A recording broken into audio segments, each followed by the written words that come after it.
Thank you. Hello everyone. Today I'll be presenting data on my PhD project, which I finished just before I came to Italy. So it's been a wonderful trip for more reasons than one. Okay, so my project was based in the maternal and child health system in Melbourne, Victoria, in Australia. In which it's a universal service in which children attend healthcare checks from birth until 3.5 years of age. So we really felt that this was a worthwhile place to implement developmental surveillance for autism spectrum disorders.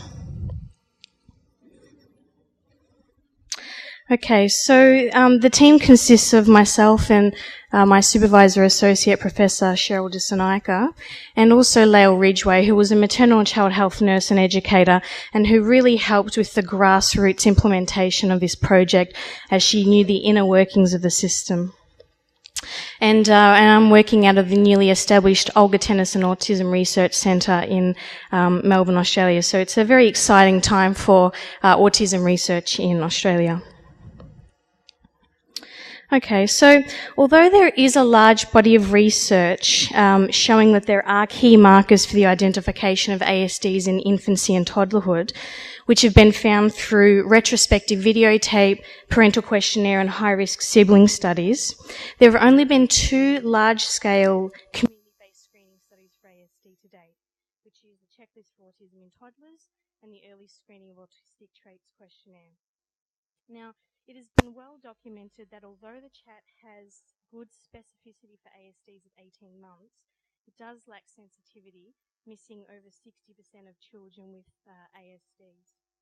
The ESAT, although able to detect children with ASDs as early as 14 months, had many false positives and also had low sensitivity.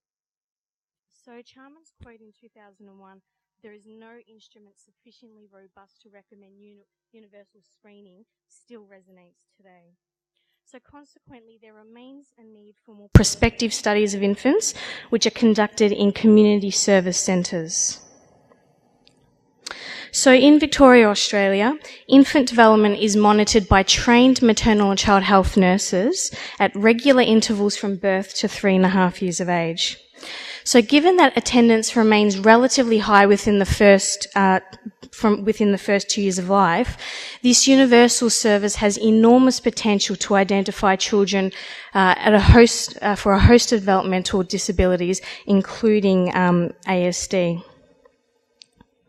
So the aim in our longitudinal study was to determine whether routine monitoring within the MCH service of a set of behaviours that were previously identified as key markers of autism can be used to prospectively identify infants who will receive a diagnosis of ASD in a community-based sample by at least 18 months of age. And this study aim was achieved by monitoring infants' development in key areas during 4 of their routine healthcare checks at the MCH centres, and this was at 8, 12, 18 and 24 months of age. So we have monitored over 22,000 children through the maternal child healthcare system. This cohort of children was monitored during 2006 and 2007 by over 240 nurses out of 184 centres in Melbourne, and this was in 17 local government areas or councils of Melbourne. So the maternal child health nurses were trained on the early signs of autism at each of the 4 consultations, and the items were chosen based on the literature and focused on behaviours such as eye contact, turning to name call, use and understanding of language, imitation and so forth. So all of those key behaviours that the literature has really identified as key markers for autism. Now, items that were most relevant to ASD, such as turning to name call and eye contact, were underlined and considered key items. So infants were considered at risk for an ASD only if they showed a pattern of failure on the items of interest, for example, by failing 3 of the 4 key items. And importantly, these items differed at each age. So if a child was identified as at risk at or after 12 months of age by their MCH nurse, the child was referred to us at the Child Development Unit at Trobe University for a developmental assessment and followed up at 6 monthly visits until she or he was 24 months of age.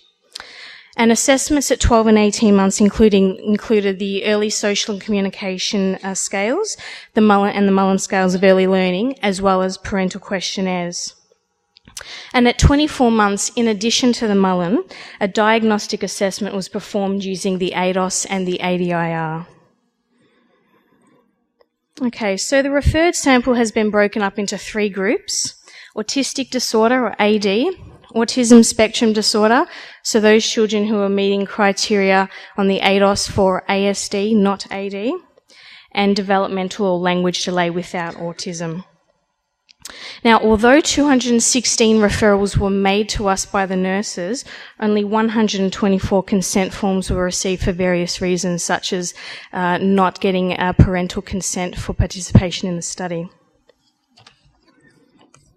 Okay, so of the children that were referred, 110 children were assessed, with 89 children showing signs of ASDs, and this was confirmed at their 24-month assessment, giving the SACS an overall positive predictive value of 81%. Only one typically developing child was referred to the SACS, with the remaining 20 children meeting criteria for a developmental or a language delay.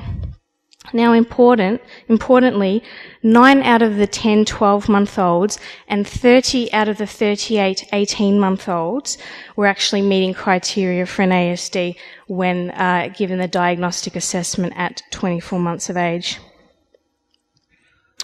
Now, as we have not followed up all the children initially monitored, we cannot work out the true sensitivity and specificity of the SACS. But we can, however, estimate this based on the current prevalence rates for the combined ASDs, which is approximately 1% of the population. So using the entire referred sample of children, that is 216, the estimated sensitivity of the SACS is 83.8% and estimated specificity is 99.8%. Now, the estimated prevalence of ASDs in the SACS sample was 1 in 119 children.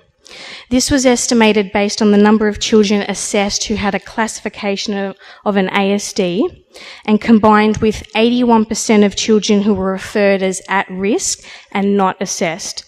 Now, a figure of 81% was used because this was the ascertainment rate or the positive predictive value for ASDs in the assessed sample. So it is an estimation, but we are going to follow up some councils around our local government areas to try and establish a more concrete figure. Now, due to time limitations, the only developmental profile I'll be presenting here is for receptive language. So what we did is we looked at change across time from 18 to 24 months of age for each of the groups.